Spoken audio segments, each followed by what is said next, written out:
the key thing to realize is the leaders in this movement will they actually say they realize that their practices that they're promoting look like New Age practices. What they'll say is the New Agers actually stole these practices from Christians.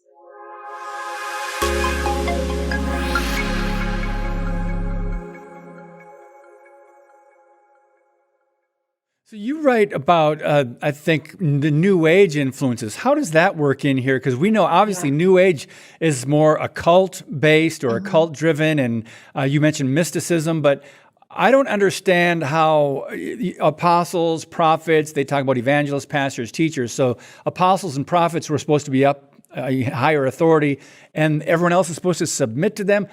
How does the New Age influence fit in here?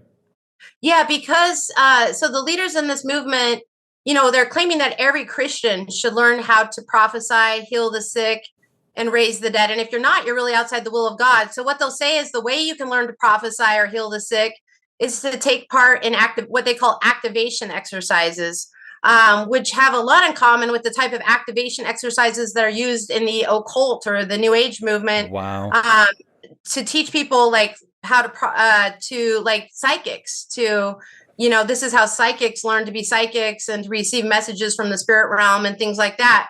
And so a lot of their practices in this movement, there's things like the prophets and apostles will claim to communicate with dead Christians and receive messages for the living today from dead Christians. And so that borders on necromancy. Communicating with the dead, which is forbidden by God expressly in Scripture, along with other occultic and New Age practices. But the key thing to realize is the leaders in this movement will actually say they realize that their practices that they're promoting look like New Age practices. What they'll say is the New Agers actually stole these practices from Christians, and that these were practices allegedly that Jesus and the early Christians taught.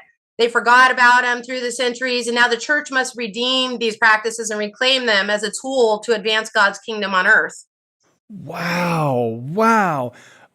So you mentioned necromancy and that they can get messages from dead Christians. I mean, what is their take on the Old Testament then? Because there's so many warnings about being a medium or a spiritist or all these practices. There's a lot of warnings in the Old Testament. What do they, I guess they don't interpret those as bad? They'll say about the necromancy, they'll say, well, this isn't technically necromancy because we're not initiating contact with them. They're initiating contact with us or things like that. So even though, of course, that, that distinction isn't made in Scripture. Sounds a little like witchcraft in a way.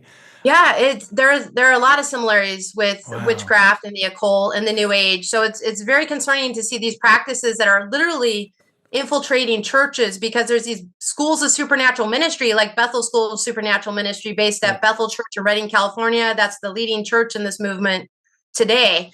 And these schools are coming into churches where they're teaching people to engage in these practices, and so they're being proliferated in churches throughout the world.